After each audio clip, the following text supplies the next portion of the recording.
আসসালামু আলাইকুম, আপনাদের সামনে নতুন একটা ভিডিও নিয়ে চলে আসলাম। এটি একটি পানির ফিল্টার। এই পানির ফিল্টারের যে মোটরটা আছে, এই মোটরটা লিক হয়ে গেছে। লিক হয়ে যাওয়ার কারণে যে দেখতেই পাচ্ছেন পুরো পানির ফিল্টারটাতে বাইরে পানি জমা হয়ে গেছে। আর এই যে মোটরটা, তো এই পাম্পটাকে আমি এখন আমার দোকানে নিয়ে যাব। এই মেশিনটা ধরে খুলে নিয়ে যাব। প্রত্যেকটা জায়গায় পানি।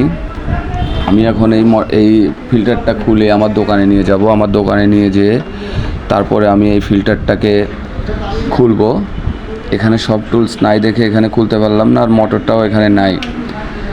তাই আমি আমার দোকানে নিয়ে যাব। দোকানে নিয়ে যেয়ে এটাকে খুলব, খুলে দেখব এটার আসলে কি সমস্যা।